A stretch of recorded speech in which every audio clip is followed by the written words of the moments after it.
पैसे लेकर एनओसी न देने पर नई मंडी स्थित आधार हाउसिंग फाइनेंस बैंक पर जमकर हुआ हंगामा, पुलिस जांच में जुटी। जनपद मुजफ्फरनगर के शांतिनगर निवासी मनोज ने अपना मकान नई मंडी निवासी मंजू और रामलीला टिल्ला निवासी बीना को बेचने का सौदा तय कर दिया। इसमें पेशगी के तौर पर मनोज को मिले 8.5 लाख रुपए उसने आधार हाउसिंग फाइनेंस बैंक के खाते में ट्रांसफर करा दिए, ताकि आधार हाउसिंग फाइनेंस बैंक का कर्ज वो चुका पाए।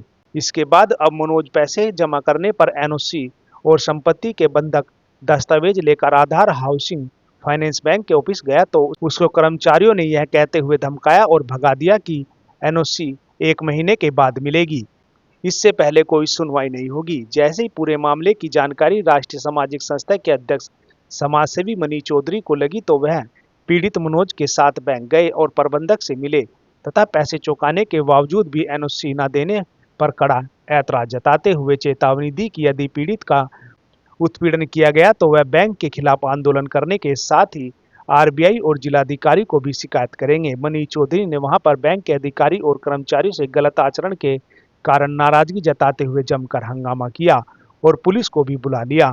पुलिस को मैनेजर ने बताया कि आधार हाउसिंग फाइनेंस बैंक पर आरबीआई के नियम लागू नहीं होते और उनके नियम में किसी भी लोन का पूरा पैसा जमा करने पर 1 माह तक की एनओसी देने का प्रावधान है। शुक्रवार की शाम 4 बजे के करीब प्रमुख समाजसेवी मनीष चौधरी ने कहा कि कर्मचारियों ने मनोज को साफ बता दिया था कि पैसे जमा करने के अगले दिन एनओसी दिला देंगे। उन्होंने लोगों को भ्रमित करने का प्रयास कर कर्मचारियों के खिलाफ कार्रवाई करने और पीड़ित को समय से एनओसी दिलाने की मांग की। ऐसा न होने पर बैंक के खिलाफ आंदोलन करने की भी चेतावनी दी।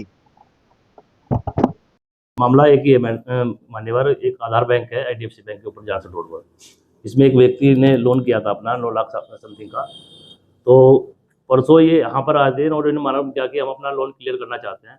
तो यहाँ के जो एम्प्लॉई है उन्होंने बताया कि आप सारा पेमेंट अगर आप करा देते हैं अपने अकाउंट में तो आपका उसी दिन हम क्लियर करके नो ड्यूज और आपका जो डॉक्यूमेंट है वो लगभग 1 हफ्ता से लेकर 15 दिन के बीच में आपके घर पर पहुँच जाएगा। लेकिन आज जिस व्यक्ति को इन्होंने अपना मकान बेचा है उन्होंने इनके खाते में ट्रांसफ़र की और 8 लाख समथिंग उन्होंने जमा कराया। तब वो यहाँ पर आधार बैंक में पहुँचे तो उन्होंने कहा कि हमारा अकाउंट क्लोज करके हमें नो ड्यूज दीजिए। तो बैंक वालों ने धमकाते हुए ये कहा कि अभी आपका नो ड्यूज नहीं मिलेगा, कम से कम आपका 1 महीने तक इसी बैंक में अकाउंट रहेगा और जो नो ड्यूज की जो किस्त आगे जो एडवांस लेंगे वो उसमें से कटेगी, तब जाकर आपका नो ड्यूज हम आपको देंगे, जिसमें लगभग 15 दिन का समय लगेगा।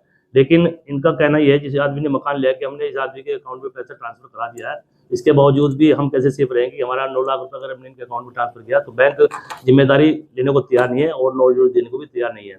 यहाँ के एम्प्लॉय के और मैनेजर से बात की, मैनेजर ने भी यही बोला है कि हमारा आरबीआई को हम नहीं जानते, हमारा ये रूल है कि हम 15 से 1 महीने के बीच में हम डॉक्यूमेंट वापस लौटाते हैं, जिससे जो सामने वाला जो लोन ले रहा है ताकि अधिक किस्तें हमारे अकाउंट में आए और हमारी आधार बैंक का फायदा हो।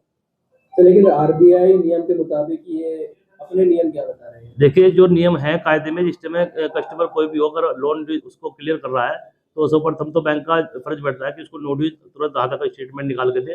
उसके बाद अगर लग रहा है कि उनकी जो उसने अपनी जायदाद गिरवी रखी हुई है उसको 1 दिन नहीं तो 24 घंटे के अंदर रिलीज करने का प्रावधान है।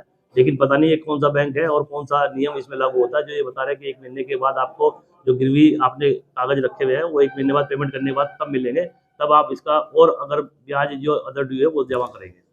अब कार्रवाई क्या की जा रही है, क्या मांग की जा रही है? अभी मौके पे 112 को बुलाया गया था, थाने से भी फोर्स आई थी। तो उन्होंने जो एम्प्लॉय जिन्होंने हमें मिसगाइड किया है, इनके परिवार को मिसगाइड किया है कि आपका काम अगले दिन ही हो जाएगा, उसको मौके पर बुलाया गया। देखते हैं अब क्या होता है। ऊपर इनके जो अधिकारी उनसे बात की गई है तो प्रयास में लगे हुए ताकि एक सर्टिफिकेशन ये उस व्यक्ति को दे जिस आदमी ने इनको मकान बेचा है और उनके मकान ने अपने बेचने वाले ने इनके अकाउंट में पैसा ट्रांसफ़र किया है। तो कहीं ना कहीं इनको ये डर है कि भाई हमने पैसा ट्रांसफ़र किया और हमारे मकान नहीं मिलेगा। तो हमारा आपके चैनल के माध्यम से यही कि अगर इस तरह से अगर बैंकों में नियम चल रहे हैं तो ये कहीं ना कहीं कस्टमर को ख़राब करने वाले हैं। अभी ये कस्टमर यहाँ पर देखा मैंने पिछले 2024 में नवंबर में उन्होंने अपना लोन क्लियर करा दिया, आज तक भी उसका नो ड्यूज और उसका जो बैलेंस है वो नहीं मिला और किस्तें अलग से उसके अकाउंट से डबल कट रही है। तो हमारा यही निवेदन है कि डीएम साहब ऐसे प्रकरणों को ध्यान दें, जो कस्टमर इस तरह के यहाँ पर आ रहे हैं और परेशान हो रहे हैं तो कड़ी निगाह उन पर रखी जाए। और जो यहाँ पर एम्प्लॉय के भेस में इन्होंने ऐसे व्यक्ति रखे हैं कि आम लेडीज या कोई अन्य श्री आदमी भी आता है तो उनको चेहरे भी देखकर डर जाता है कि यहाँ पर वाकई में ही गुंडे बैठे हैं। धन्यवाद।